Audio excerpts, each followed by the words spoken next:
Bien, bien. Buenas tardes, Melanie, ¿qué tal? Bien, entonces, sin mayor preámbulo, vamos a iniciar la semana 9 de filosofía, ¿no? Nos toca ver axiología y ética el día de hoy, que nos toca una sola hora, vamos a ver axiología y mañana terminaremos con ética. Buenas tardes, Matthew, ¿qué tal? ¿Qué tal? Bien, entonces comenzamos.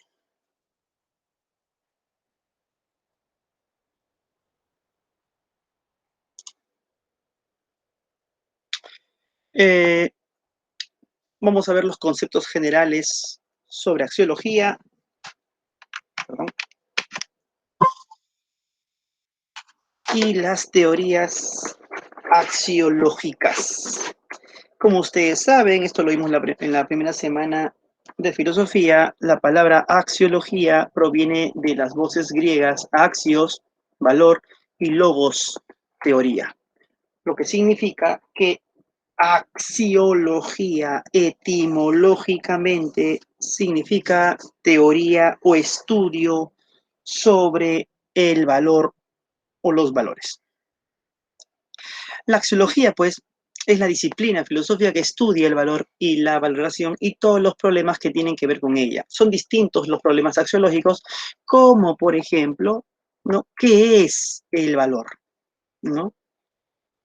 ¿Cuál es el fundamento del valor? ¿Cuántas clases de valores existen? ¿Qué tipo de existencia tiene el valor? ¿Qué hace que valoremos más unas cosas que otras? ¿Cuál es el criterio para determinar las clases de valores? ¿Cuál es el criterio para deducir las características de los valores? ¿Realmente existen los valores? ¿No? Etcétera, ¿no? Todas las preguntas en torno a los valores y la valoración son preguntas de carácter axiológico.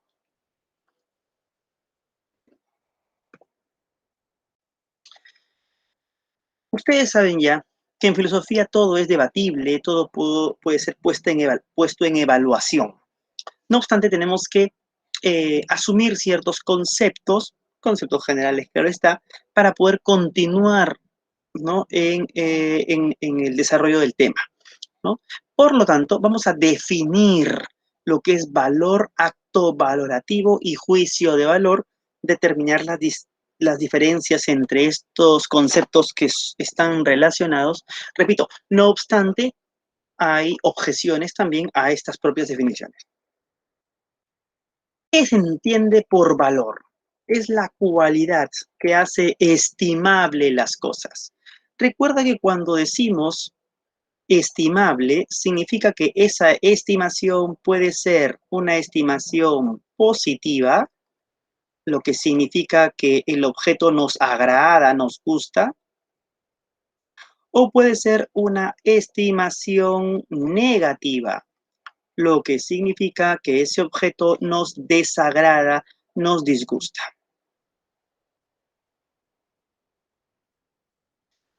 Por lo tanto, cuando nosotros valoramos algo, lo que hacemos al valorar es identificar algún valor o algunos valores que pueden ser negativos o pueden ser positivos.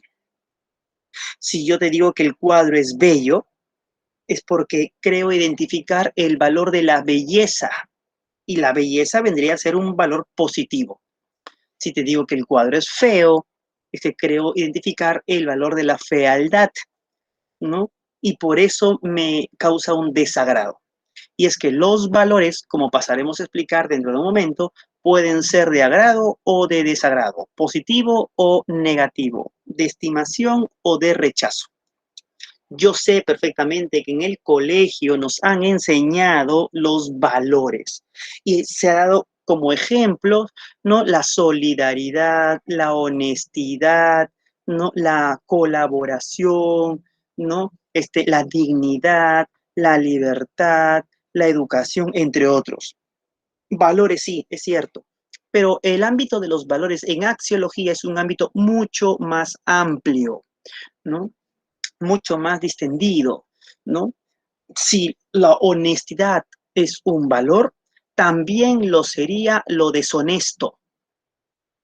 solamente que lo deshonesto sería un valor negativo que causa desagrado, rechazo.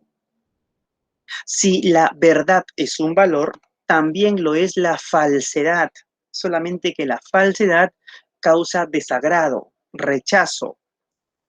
Si la solidaridad es un valor, también lo es el egoísmo. Si la belleza es un valor, también lo es la fealdad. Si lo santo es un valor, también lo es lo sacrílego. Si lo útil es un valor, también lo es lo inútil, etcétera.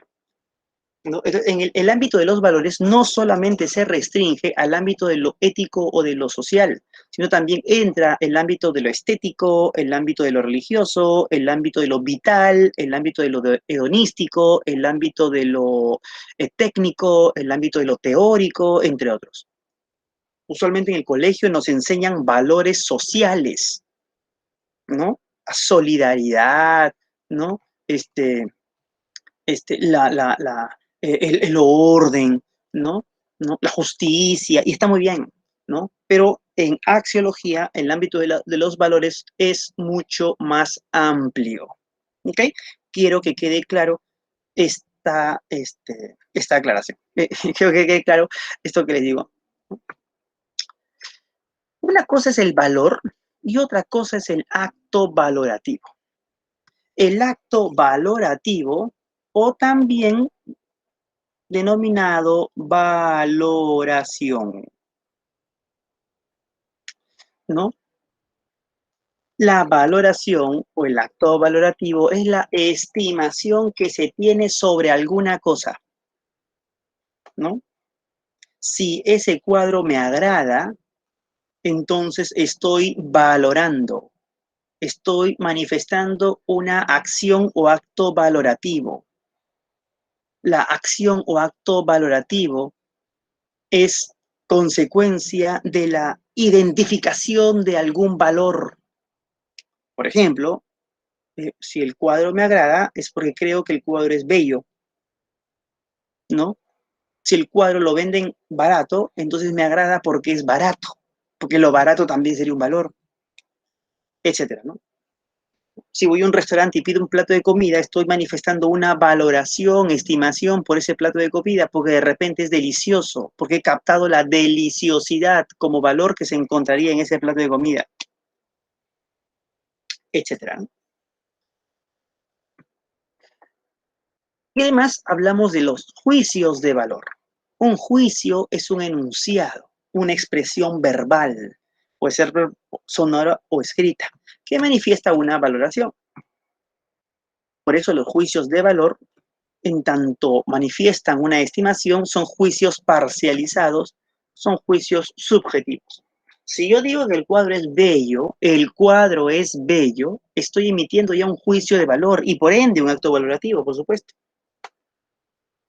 ¿no? Y claro, es bello para mí, por eso es parcializado y subjetivo. ¿Cuál sería la diferencia entre acto valorativo y juicio de valor? Te estarás preguntando. Ponte en la situación en la que tú estás observando un cuadro y te embeleces por su belleza. Lo contemplas por varios minutos. Ahí se está manifestando un acto valorativo. Pero además de esa actitud tuya de contemplación por la belleza del cuadro, si además dices, el cuadro es hermoso, entonces lo que tú estás diciendo ya es un juicio de valor. ¿Ok?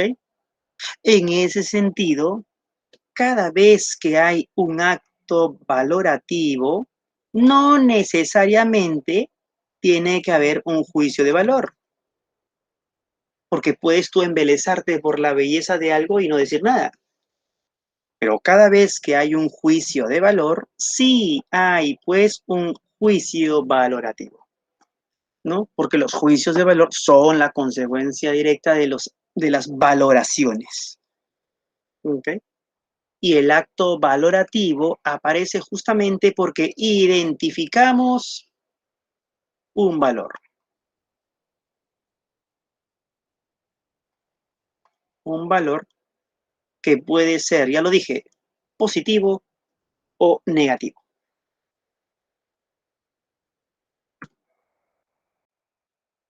Características de los valores. Hablamos de tres características de los valores: la polaridad, la gradualidad y la jerarquía. Polaridad, polos opuestos. Eso significa que los valores tienen siempre su contravalor. Hay un valor y hay un contravalor, ¿no? En referencia al anterior, ¿no? O antivalor también se le conoce, ¿no? También se le conoce como antivalor. Así, mientras que la verdad es un valor, la falsedad es un contravalor o es un antivalor o es un valor negativo, como gustes, ¿no? La belleza, la fealdad, lo útil, lo inútil, ¿no? Lo verosímil, lo inverosímil, el placer, el dolor, etcétera. Por eso es que en tanto los valores tienen esta característica de la polaridad, es posible apreciar las cosas como también rechazarlas. Además, tenemos la gradualidad, la que manifiesta niveles de intensidad, ¿no? Es decir, niveles de intensidad en el agrado o niveles de intensidad en el disgusto, ¿no? Si un plato de comida no me gusta, me podría menos aún gustar otro plato de comida. En ambos casos se manifiesta un disgusto, pero hay niveles de disgusto, en la intensidad del disgusto, ¿no? Si me cuentan un chiste me parece gracioso, pero otro chiste me pareció mucho más gracioso. Ahí también se manifiesta, ¿no?, la polaridad positiva de los valores, pero también los niveles de intensidad, ¿no? La gradualidad pues hace posible la gradación de aprecio o rechazo. Pero también tenemos la jerarquía, pues algunos valores son comparados con otros en virtud de las circunstancias, ¿no? Preferimos ciertos valores a otros, ¿no? Por ejemplo, ¿no? Si yo estoy de poco, ¿no?, necesitado de dinero y voy a un restaurante, prefiero el plato más barato al más rico. Es decir, valoro lo económico a lo hedonístico, al placer. ¿Okay? Ahí estoy prefiriendo, comparando, estimando, ¿no?, los valores económicos, lo barato en este caso, a los valores hedonísticos, el placer en este caso. ¿Okay? A mucha gente no le gustan las inyecciones, por ejemplo, pero en virtud de su salud tiene que aceptar que lo vacunen, ¿no? ¿Eso qué significa? Significa que están valorando lo que causa vitalidad, salud, ¿no?, al mero placer, ¿no? Entonces, ahí se manifiesta una jerarquía de valores, que es muy distinta a la gradualidad, ¿no? En la gradualidad se intensifican en mayor o menor grado un solo tipo de valor, mientras que en la jerarquía se comparan distintos tipos de valores. Tabla de valores. La tabla de valores es un orden jerárquico de los valores, ¿no?, que existe en virtud de dar orden a una determinada sociedad, a una determinada cultura, ¿no? Son los valores que constituyen la estimativa de un individuo o de un conjunto humano en una sociedad, en un contexto histórico determinado. Un ejemplo, eh, de esta clase de valores es el de los 10 mandamientos. Los 10 mandamientos se manifiesta como una tabla de valores, en donde los 3 primeros hablan de las obligaciones o deberes del hombre hacia Dios, mientras que los 7 últimos hablan de las obligaciones o deberes del hombre hacia otros hombres. Y no solamente eso, ¿no?, sino que en el primer mandamiento incluso habla del valor del amor hacia Dios. Ahí se manifiesta, solamente en el orden, se manifiesta ya una tabla de valores, ¿no? Y todas las culturas, de modo implícito o explícito, mantienen una tabla de valores que permite su ordenamiento. Clasificar los valores significa ordenar los valores según ciertos criterios, y el criterio aquí es de semejanza. Existen los valores sensoriales, aquellos que tienen que ver con los sentidos, el que los sentidos manifiestan agrado o desagrado, placer o displacer, gusto o disgusto. Hablamos de los valores vitales, aquellos que tienen que ver con la salud, ¿no? Aquí hemos hablamos pues de aquello que nos causa una buena salud y aquello que nos causa una mala salud. Aquello que nos causa una buena salud, ¿no? Tiene que ver con la fuerza, ¿no? Por ejemplo. Y aquello que nos causa una mala salud tiene que ver con la debilidad, por ejemplo. Valores económicos y técnicos, que tienen que ver con lo barato, lo caro, lo útil, lo inútil, lo beneficioso o eficaz, lo no beneficioso, lo ineficaz. Hablamos de los valores sociales que tienen que ver con la justicia, con el orden, los jurídicos que tienen que ver con la justicia o con la injusticia. Los valores religiosos que tienen que ver pues con lo santo, lo sacrílego, lo piadoso, lo impío, lo compasivo, lo apático. Valores estéticos que tienen que ver con la belleza, con la fealdad, con lo cómico, con lo aburrido, con lo elegante, con lo no elegante. Valores éticos que tienen que ver con lo bueno, con lo malo, ¿no? Con lo que se debe hacer y con lo que no se debe hacer. Valores teóricos o cognoscitivos, que tienen que ver con la verdad o con la falsedad, con lo verosímil o con lo inverosímil, con lo claro, lo riguroso o con lo oscuro y lo poco riguroso. Oscuro en la disertación, por ejemplo, ¿no? Entonces, nuestra vida está ordenada en función de los distintos clases de valores, ¿no? Y aquí tenemos pues, un ejemplo de esta clasificación. Hemos concluido aquí una especie de conceptología, ¿no? Que nos ha permitido eh, este, introducirnos a la axiología. Pero ustedes saben que la axiología no es una conceptología sobre los valores. En tanto filosofía, la axiología es problema, problematiza, discute, debate. Hasta aquí, antes de abordar las teorías sobre el fundamento del valor, ¿alguna pregunta? ¿Algo que no se haya comprendido? Gerson me pregunta, si me dijeran valor de la existencia humana, ¿sería axiología o antropología? El valor de la existencia humana, pero ¿en qué sentido? ¿Cómo te preguntarían eso, no? ¿Cómo te preguntarían valor de la existencia humana? ¿Te puedes dar un ejemplo un poco más concreto? Ahora, tampoco es que sea antropología o sea axiología, ¿no? En realidad hay ciertas partes o preguntas o nociones o temas que vinculan distintas disciplinas filosóficas, ¿no? ¿No? En el caso del valor de la existencia humana, ¿no? Es un valor trascendente, ¿no? Es un valor que trasciende, ¿no? Entonces, podría vincularse tanto con la zoología y con la antropología, aunque, aunque, si me hablas pues del sentido de la vida humana, ¿no? En el sentido de existencia, ¿no? ¿Qué tanto valor, ¿no? ¿Qué tanto sentido tiene la vida humana? Estaría más ligada a la antropología, ¿no? Antropología filosófica. Ojo. Alexia me pregunta, ¿por qué matar en un campo de batalla está bien? O por así decir, es mejor que matar en una sociedad. Bueno, interesante pregunta, ¿no? Pero no creo que esté bien matar en un campo de batalla, ¿no? Lo que pasa es que a veces es necesario simplemente, ¿no? Porque si no matas, te matan, ¿no?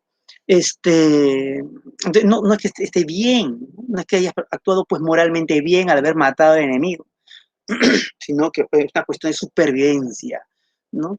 Eh, Ahora, en una sociedad, bueno, porque si matar en una sociedad, una determinada sociedad, porque irrumpes con ciertas reglas de conducta, ¿no? Eh, Las guerras, pues, es un contexto en el que muchas de las normas que nosotros consideramos como habituales, ¿no? Y correctas, se rompen, ¿no? Como en el caso de matar, por ejemplo, ¿no? En el caso de mentir, de repente también. ¿No? Eh, eh, este, las guerras, pues, es un caso, es un caso extremo en donde los valores morales tienden a resquebrajarse, ¿no? Por un valor ulterior, ¿no? Que es el de ganar la guerra, ¿no? Que es el de ganar la guerra. Ante ese valor supremo, en este caso, en este contexto, que es el de ganar la guerra, todos los demás valores sucumben o se debilitan, ¿no? Pero eso no sucede en una sociedad en donde no hay guerra, ¿no? Gerson dice, lo vi en el simulacro. ¿Qué viste en el simulacro? Ah, la pregunta que me hiciste sobre la existencia, sobre el valor de la existencia humana. Pero así fue la pregunta. Si te dijeran valor de la existencia humana, ¿qué sería? Bueno, si es así, pues parece un poco ambiguo. Pero este, tendremos que ver, pues, ¿no? Exactamente cómo fue la pregunta, ¿no? Alexia dice, ¿qué lo hace algo bueno en comparación que matar en la sociedad? ¿Te refieres a matar en una batalla, una guerra? Bueno, yo te dije que no es que sea algo bueno, ¿no? Sino que es algo necesario, ¿no? En ese sentido, pues no sé, creo que la pregunta queda respondida, ¿no? Melanie dice, profesor, en la semana 1 hicimos filosofía antigua de frente. Nos salteamos la introducción. Ya, lo que pasa es que, como ustedes saben, son 14 semanas, ¿no? Son 14 semanas, ¿no? Entonces, hay algunos temas que no hemos abordado, ¿no? Detenidamente y otros los hemos pasado incluso, ¿no? Justamente, pues son 14 semanas, ¿no? Pero no importa, porque algunas cosas que no hemos abordado directamente los abordamos posteriormente. Por ejemplo, en la semana 1 de filosofía hablamos de los primeros filósofos, ¿no? Y cómo estos fueron constituyendo su propia filosofía, que tiene que ver con los orígenes de la filosofía. La semana 1 tiene que ver con los orígenes de la filosofía, ¿no? El estar criticando o evaluando, ¿no? Las creencias mítico-religiosas de los griegos en este caso. Y en la semana 1, en la introducción a la filosofía, se habla de las disciplinas filosóficas, ¿no? En cambio, y aquí estamos abordando las disciplinas filosóficas. Aquí justamente con axiología, ética, y veremos también otras disciplinas filosóficas, ¿no? Entonces, lo que no vimos directamente, lo estamos viendo, ¿no? De manera secuencial, que viene a ser lo mismo en cierto modo, ¿no? Alexia me dice, pero eso no dependería de la idea de que tenemos de algo bueno. Sí, también, efectivamente. Tú me estás hablando, Alexia, de lo de la guerra, ¿no? De la batalla. Sí, claro, pues, ¿no? Claro. Yo me imagino, pues, que, este, bueno, yo nunca he estado en una guerra, ¿no? Espero no estarlo tampoco, ¿no? Pero me imagino, pues, que bajo el concepto de usar la palabra bueno, ¿no? Sería lo correcto, lo bueno, lo idóneo, lo probo, matar a alguien para evitar que él me mate, ¿no? Entonces, eso sería lo bueno, ¿no? Una cuestión de supervivencia. Pero eso harían hasta los animales, ¿no? Los animales, pues, matan si es que están en peligro, ¿no? Por ejemplo, o huyen en los de los casos, si no los matan, ¿no? O para comer, ¿no? Para sobrevivir. Es una cuestión natural, ¿no? Ya no entra en el ámbito moral. La moral tiene que ver con el ser humano, ¿no? Si decidimos que algo es bueno simplemente porque nos permite sobrevivir, eso es el ámbito natural, ¿no? Y en ese sentido nos estaríamos comparando con los demás animales, ¿no? Y ahí ya no entra el concepto de bueno, porque el concepto de bueno es un concepto moral y como tal exclusivamente al ámbito humano, ¿no? Pero repito, la cuestión de supervivencia no es que sea bueno o malo. Es decir, el león que mata a la gacela porque tiene hambre, no es que el león sea bueno porque hizo algo bueno por él mismo, sobrevivir, ¿no? Ni la gacela que corre para que no la maten hizo algo bueno por ella para sobrevivir, ¿no? Es que los conceptos de bueno y malo son conceptos culturales, no naturales. Por eso es que justamente te digo de que en el campo de la batalla matar no es que sea algo bueno, ¿no? En el campo de la batalla, en el campo de batalla, ¿no? Sino es una cuestión simplemente de supervivencia, ¿no? En las guerras, pues entramos en un estado de guerra, perdón, en un estado de conflicto, ¿no? Volvemos casi casi al estado de naturaleza. Así es, así es. Bien, bien, entonces continuamos con nuestra clase. Teorías sobre el fundamento del valor. A ver, una de las preguntas fundamentales de la axiología es ¿en qué basa su existencia el valor? ¿Qué tipo de existencia tiene? Para ello, varias teorías han tratado de dar respuesta. El objetivismo, el subjetivismo, el relacionismo, el socioculturalismo, el emotivismo, entre otras más, por cierto. El objetivismo axiológico sostiene que efectivamente el sujeto es quien valora, pero el valor no se fundamenta en el sujeto, sino que se fundamenta fuera del sujeto. El sujeto es quien valora, sí, obviamente, ¿no? Por ejemplo, yo me compré este celular, entonces yo valoré el celular, por supuesto, ¿no? El sujeto siempre valora, el objeto nunca va a valorar, pues, ¿no? Es el sujeto quien valora. Ahí no está la discusión. La discusión está en el valor. ¿Dónde está el valor? ¿En mí, que se lo atribuyo al objeto, o estaría fuera de mí? Para el objetivismo, el valor está fuera de mí. En ese sentido, el valor existe antes de la valoración. Hay vamos a ver dos tipos de objetivismo. El naturalismo y el idealismo. Para el naturalismo, sostenida por Aristóteles, el valor se encuentra en el objeto. Cuando yo fui a la tienda y valoré este objeto para comprarlo, ¿no? Para adquirirlo, yo lo valoré porque identifiqué valores positivos en este objeto. Por ejemplo, el valor no estético, pues el color negro es un color que me agrada. El valor de la utilidad, porque vi que megas, la capacidad de memoria me iba a servir, ¿ok? Valoré lo barato, ¿no? Porque me pareció un celular, a pesar de todas las especificaciones técnicas, me pareció un celular pues relativamente cómodo, barato, y por eso es que lo adquirí, ¿no? Porque yo identifiqué valores en este objeto. En ese sentido, para el naturalismo, los valores son inherentes al objeto. Si se altera el objeto, se altera el valor. Si este objeto se cae al piso, se raya, entonces yo ya no lo valoraré igual, porque si se altera el objeto, se altera el valor. Y si se destruye el objeto, también desaparecen sus valores.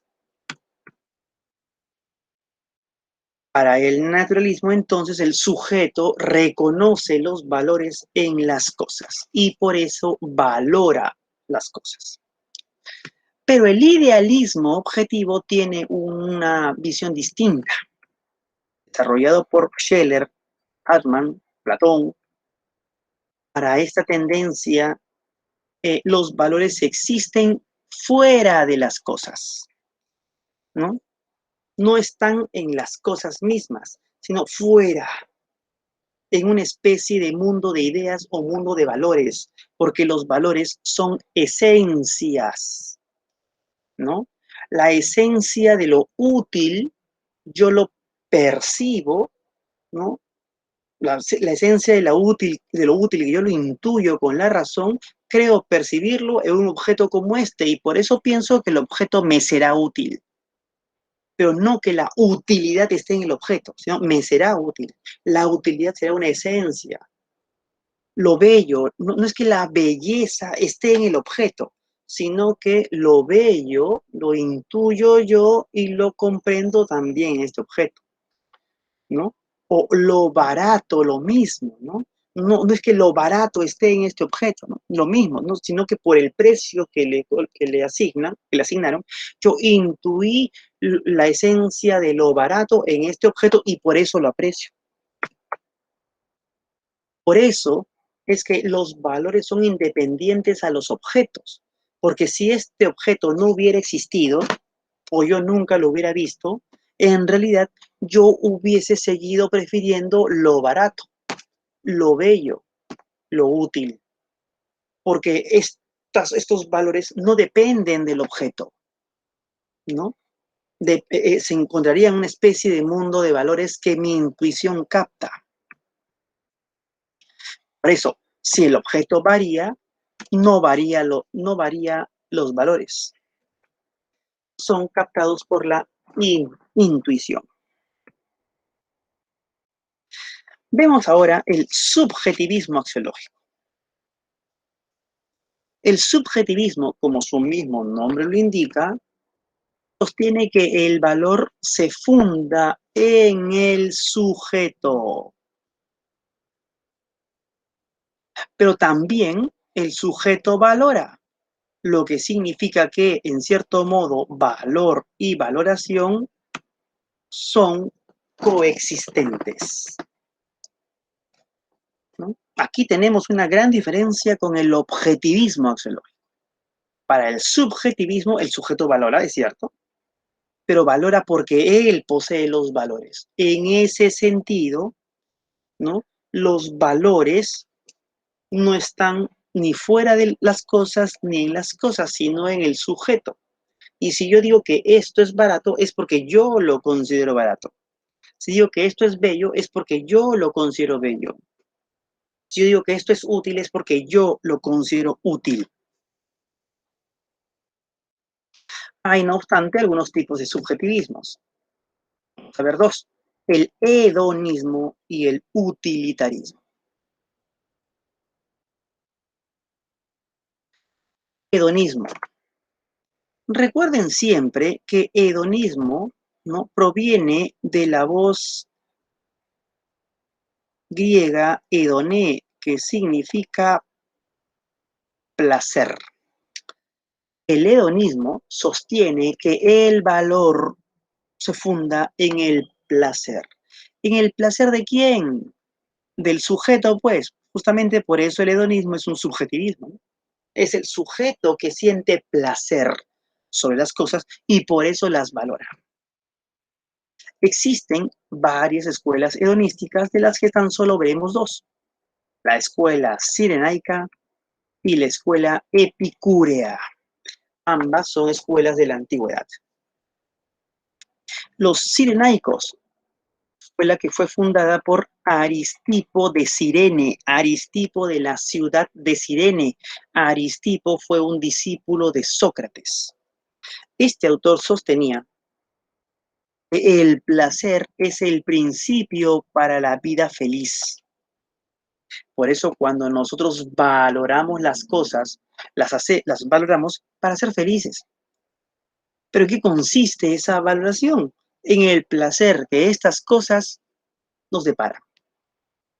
Y este placer es entendido como un placer directo, vale decir, un placer sensorial que está íntimamente ligado con el goce o la satisfacción. Siento placer yo en este momento al tomar café.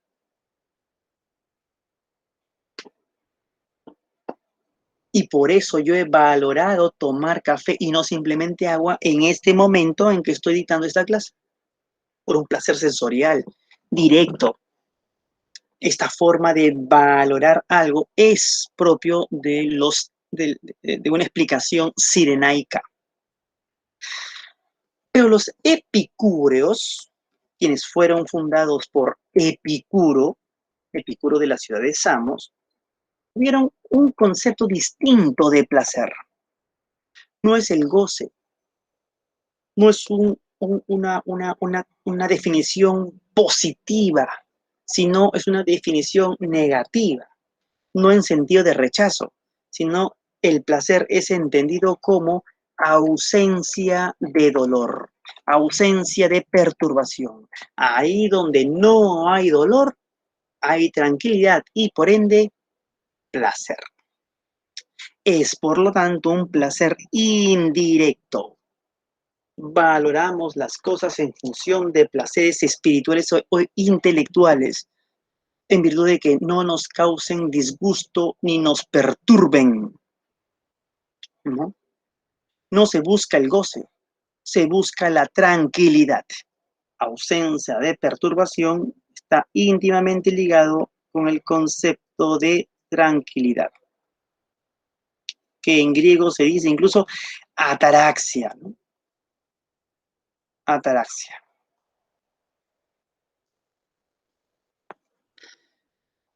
Pero habíamos dicho que existe otro tipo de subjetivismo, el utilitarismo, desarrollado en el siglo XIX por Jeremy Bentham y John Stuart Mill. Para el utilitarismo, valoramos las cosas en virtud de su utilidad o beneficio o funcionabilidad. Más allá del mero placer, lo que nosotros queremos es que nos sean beneficiosas. ¿Ok? Si yo estoy tomando, por ejemplo, este café, es porque a veces siento que mi garganta se seca de tanto hablar y tomo café. Podría haber tomado agua, pero me gusta más el café. En el fondo, ¿no? En el fondo, no es tanto por el placer mismo, aunque también, sino más es por su beneficio. Y si el placer es un beneficio, entonces bienvenido. Para el utilitarismo es lo útil, el recurso último al momento de valorar. Y claro, desvaloramos las cosas cuando no creemos que no sean útiles. Bien, bien. Entonces, hasta aquí, antes de continuar, ¿alguna pregunta? ¿Todo claro? Estoy mirando el chat en este momento.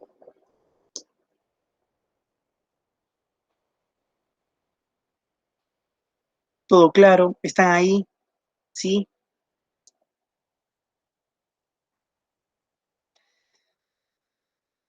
Todo claro, me dice Alcides. Bien, entonces continuamos.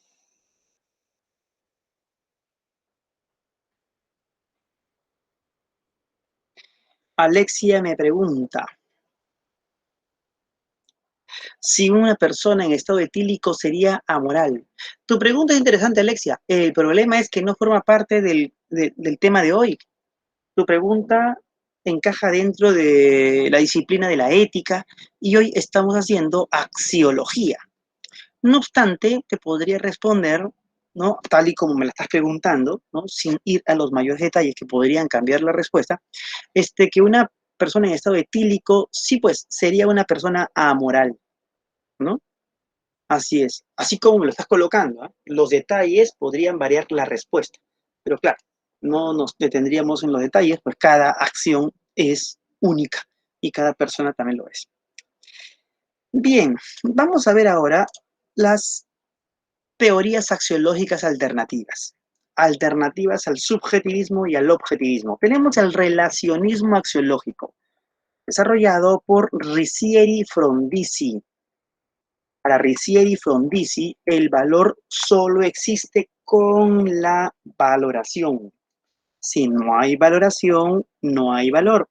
Y si no hay valor, tampoco hay valoración. El problema, hasta aquí puede parecerse mucho al subjetivismo. ¿En qué se distingue del subjetivismo? En que para el subjetivismo basta el sujeto para decir que existe el valor. En cambio, para el relacionismo, el sujeto y el objeto son necesarios para la existencia del valor, ¿no? El valor, por lo tanto, se funda en la relación del sujeto que valora y el objeto que se valora. Si no hay objeto que valorar, entonces no hay valoración y por ende no hay valor. Si no hay sujeto que valore, entonces tampoco hay valoración y tampoco habría valor.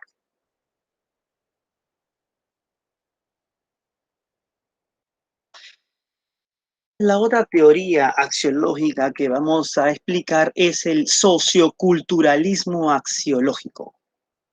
Fue desarrollado por el filósofo alemán Herbert Marcuse.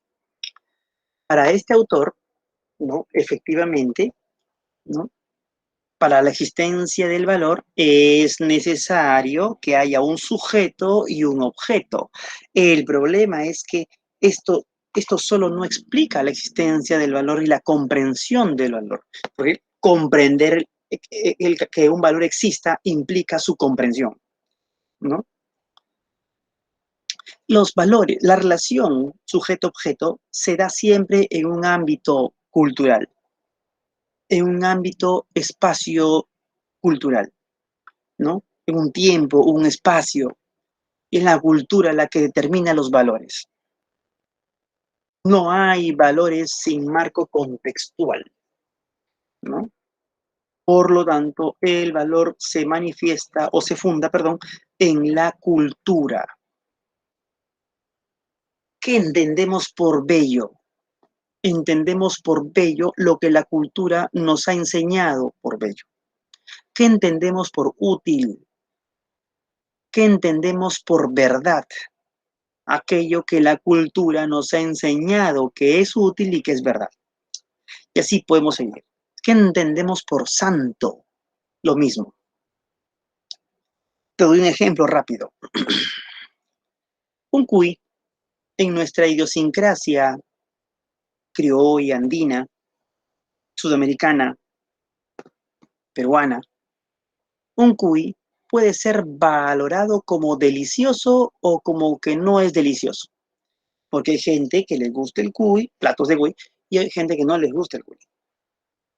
Pero en países nórdicos, a un cuy no se le valora porque sea delicioso o no, sino porque sea tierno o no.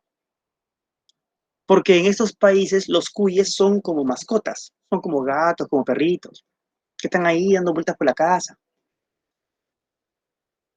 Entonces, comprendemos perfectamente que lo delicioso como valor, ¿no? Se circunscribe dentro de una cultura y en función de ciertas cosas, por el contexto. Las ratas para nosotros pueden ser desagradables como que no, pero para los hindúes pueden ser eh, santas, pueden ser, un, se inscriben dentro de un ámbito religioso, sagradas como que no, ¿no? Las ratas pueden ser sagradas como que no. Y creo que ustedes saben, no lo sé, ¿no? Que en la India, en un lugar de la India, no recuerdo, hay un templo de las ratas. Tiene que ver con su cultura. Nosotros podemos decir que asco, ¿no? Que los hindúes están medio loquitos, qué raro, que tengan toda una iglesia para ratas. Pues lo hay. Porque ellos tienen una cultura totalmente distinta a la nuestra, ¿no? Y así como muchos hindúes se pueden sorprender de que nosotros nos comamos las vacas, ¿no? Ellos, pues las vacas para ellos son sagradas, ¿no? Nosotros también nos sorprendemos de sus costumbres, ¿no? Para los hindúes, la representación de sus dioses sagrados son dioses bailando con muchas flores, jóvenes, y la representación más bien de nuestro Dios es crucificado, todo ensangrentado, moribundo, porque ni siquiera está muerto, es moribundo, con los clavos y las heridas y la corona de espinas, ya, eso. Y para los hindúes, me imagino, los occidentales son medio loquitos, ¿cómo pueden estar adorando una cosa tan sangrienta como esa? O representando a su divinidad de una manera tan sangrienta como esa. Me imagino pues que muchos hindúes dirán eso, ¿no? Mientras que los dioses hindúes son dioses bonitos, no sé si los has visto, ¿no? O sea, en sus dibujos son bonitos, mucho color, muchas flores, bailando, sonrientes, incluso salen, con ojos bien bonitos, ¿no? Pues son culturas distintas, pues, ¿no? Son culturas distintas. Por lo tanto, son valores distintos, ¿no? Eh, si recuerdan, ¿no? Recuerdan cuando el padre Valverde se le acerca a Atahualpa y le muestra la Biblia, diciéndole que en la Biblia se encuentra la verdad. ¿no? En las manos del padre Valverde, la Biblia es un objeto santo, el más santo de toda la tierra. Pero cuando, ¿no?, pasa la Biblia a manos de Atahualpa, la Biblia se convierte en algo. Ni siquiera es un libro, para Atahualpa el concepto de libro no existía, ¿no? En algo raro, ¿no? Que le dicen que ahí está la verdad, según cuentan las crónicas. Dice que Atahualpa acercó el libro a la oreja, no escuchó nada. Vio que no tenía importancia, la botó. Yo me imagino, pues, que para Atahualpa una piedra era más útil, ¿no?, que esa cosa que le dieron y que le dijeron que era la palabra de Dios, ¿no? Entonces, como se dan cuenta, el concepto de santo, ¿no?, cambia en virtud del cambio de contexto. Cuando la Biblia estaba en las manos del padre Valverde, estaba dentro de un contexto en la cual era considerada un objeto santo. Cuando pasa a las manos de Atahualpa, la Biblia cambia de contexto cultural y por lo tanto deja de ser, pues, un objeto santo. Eso es lo que nos dice Herbert Marcuse. Los valores están determinados por la cultura. Y finalmente, ¿no?, el emotivismo o escepticismo axiológico desarrollado por Alfred Ayer. Este autor es un neopositivista y como tal sostiene que los hechos son lo único que existe. Como los valores no son hechos, porque los valores no se pueden ni ver, ni tocar, ni experimentar, ni observar, entonces los valores no existen.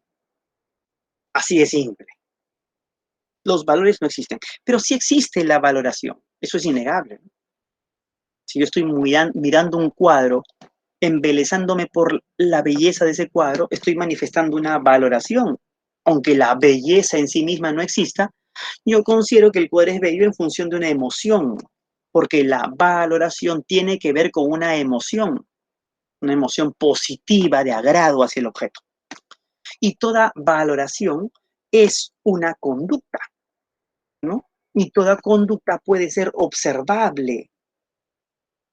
Y si es observable, ya es objeto de estudio científico, que en este caso sería la psicología conductista.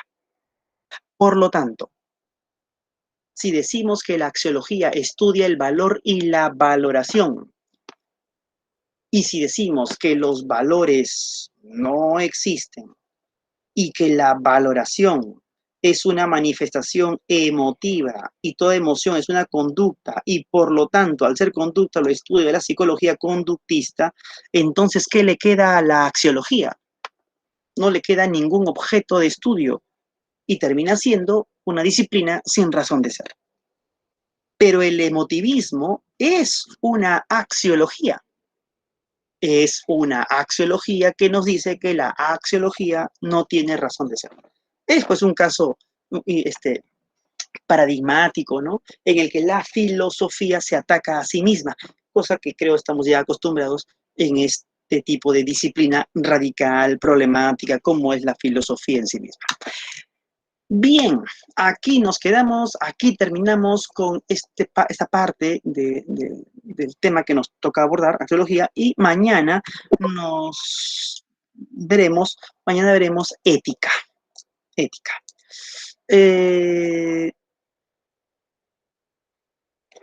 Jesús pregunta, ¿Dios existe? Bueno, no sé, esa pregunta no te la puedo responder. Alcides dice, ¿en la India también los elefantes son sagrados? Creo que sí, ¿no? Creo que sí. La India, pues, es una cultura que ha desarrollado una religiosidad en la que se respeta y se valora mucho a la naturaleza, ¿no? Y por lo tanto se valora mucho a los animales, ¿no? Tanto es así que incluso muchos animales terminan siendo deidificaciones de sus propios dioses, ¿no? Hay, pues, el dios elefante, que es el dios Ganesha, por ejemplo, ¿no? Una diosa que representa a la rata, por ejemplo, no recuerdo el nombre, ¿no? Pero Ganesha es el dios elefante, ¿no? La vaca, lo mismo, y una serie de cosas, ¿no? Una serie de cosas, ¿no? Por eso la cultura hindú manifiesta, pues, un vegetarianismo. Eso no significa, ojo, que todos los hindúes sean vegetarianos, ¿no? Pero la cultura sí es una cultura que insta mucho al vegetarianismo, ¿no? Representa un dios hijo de Shiva, Ganesha, hijo de Shiva, sí creo que, ¿no? Shiva. Shiva es el dios el dios de la destrucción, si mal no me equivoco, ¿no? Hay un KFC con comida purificada antes o algo así. Un Kentucky Fried Chicken, KFC, perdón, con comida purificada, no sé. Ah, eso sí no sé, no te podría decir. En la India. Ah, mira. Ah, qué interesante. Bueno, el KFC, Kentucky Fried Chicken, pues es un consorcio internacional capitalista que con tal de vender y de hacer dinero, ellos te van a purificar todo y seguramente lo van a sacralizar el pollo que están vendiendo. Seguramente, ¿no? No me, los capitalistas así extremos, ¿no? Como ese tipo de cadenas multinacionales, se venden a Dios y se venden al diablo, ¿no? No se hace ningún problema. Seguramente. KFC, ¿no? KFC. Se adapta a cada país. Sí, pues no, porque lo que quiere es vender. Pues, ¿no? El capitalismo pues no se hace problema. Es bastante abierto y democrático, si queremos usar esa palabra, ¿no? Sí, sí, sí, ellos van a santificar, ¿no? Al pollo antes de que lo maten para comérselo y venderlo a los hindúes, seguramente, ¿no? Seguro. ¿No? En Ecuador sirven con lentejas. ¿Ah, sí? Ah, mira, no sabía, no conocía ese detalle. No conocía ese detalle. Bien, entonces aquí nos quedamos, ¿no? Les vuelvo a dar las claves de la semana, de la semana anterior para que lo tengan y puedan ustedes corroborar con sus propias respuestas. Bien, bien. Gerson me dice, profesor, una pregunta sobre el tema pasado. A ver, ustedes los filósofos frente a posturas que se oponen como la autenticidad de la filosofía latinoamericana, ¿qué postura toman? Bueno, en realidad es un problema que se sigue debatiendo, ¿no? En cierto modo. Hay quienes sostienen que sí hay pues una filosofía auténtica, ¿no? Y otros que sostienen que no hay, que no siguen la línea de Salazar, ¿no?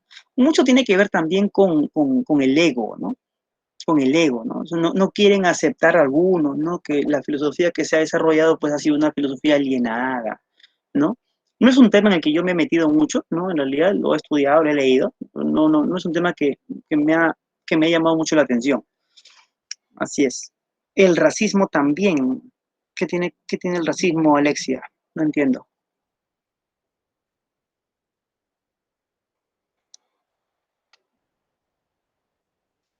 Bien, bien. Entonces, dejo de grabar. Dejo de grabar.